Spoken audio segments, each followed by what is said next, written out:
Last week we talked about remembering God in the face of challenges. Today we're wrapping up Mark chapter 8 verses 1 through 10 by talking about the reason why Jesus fed 4,000 people. Let's start with some background. Between Mark chapter 1 and Mark chapter 8, Jesus has performed several miracles. He healed the woman with the issue of blood. He raised a little girl from the dead. He opened the eyes and ears of a man who was deaf and blind. And he also previously fed 5,000 people.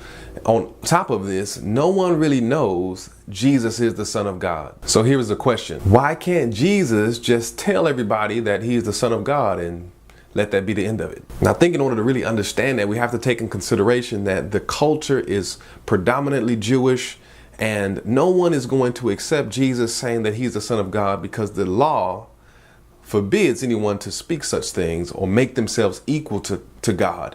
Therefore, Jesus would be stoned to death if he were just to tell people that he was the Son of God. This kind of leads into the reason why Jesus is about to feed 4,000 people. It's a tall order, so it's a very tall statement to make by saying you are the Son of God. So therefore, you're going to really have to raise the stakes in order to prove that you are sent by God. This is Jesus' strategy. The miracles that he's doing is not just because of the compassion that he has, but it's meant to identify and to prove that Christ is the one sent by God. He already knows that most people won't believe what he has to say, so therefore he's letting the works speak for him. But he has to build up the works first so that when he reveals it, the people won't be so quick to kill him. They'll say, well, if he's able to do such things, then well, isn't he probably the Son of God? So let's think about some of the miracles he has done. 5,000 people fed, 5 loaves of bread. Probably sent by God. Young girl dead, young girl raised from the dead. That's probably sent from God. Lazarus, even though it happened later in Mark, was dead 4 days and then raised from the dead. Therefore, to make sure that, if Lazarus died and then you raise him from the dead too soon, people might say, well, maybe he wasn't really dead. But if you wait 4 days and then you raise him from the dead, chances are you're probably sent from God. But I don't want you just to look at the events themselves. Jesus also makes this very clear that this is the reason why he's doing these miracles. In John chapter 11, verse 42, Jesus says this to God before he raises Lazarus from the dead.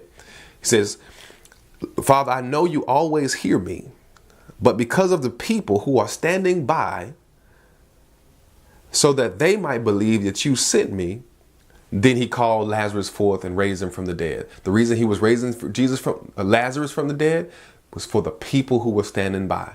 John chapter 14, 11, Jesus was having a conversation with the Pharisees, and he said these words, believe in me that I am in the Father and the Father in me, or else believe me for the sake of the works themselves. So you see, Jesus went back to the work he has done in order to prove that he was sent by God. The real reason behind the miracle that we see in Mark chapter 8, verses 1 through 10 of the feeding of 4,000 people is Jesus's strategy again in building up this repository of miracles to prove that, listen, when I finally reveal that I am Christ, I will have a lot of evidence built up to say, yes, in fact, I am him. This is what the writer is trying to convey so that the people in that day would know that Jesus was the one, and so that people like you and I can read this story and say to ourselves, 4,000 people, that's like a pep rally of 2 schools with no concession stand, just 7 loaves of bread, and you feed 2 pep rallies full of students before a football game, high school football game. Jesus is saying, well, believe me because of the signs and wonders that follow me. Now, that's half of it. The other half is, now that you do believe that I am sent by God, now believe the words that I'm telling you. What are the words that I'm telling you? Love your neighbor like you love yourself, and love God with all your heart, your mind, your soul. And if you do that, then I'm going to hand over to you everlasting life. So we've wrapped up Mark chapter 8, verses 1 through 10, with just looking at the real reason behind Jesus feeding 4,000 people with 7 loaves of bread. We're going to continue to move on through the book of Mark, touching on other topics. But thank you again for watching, and I'll see you again next week.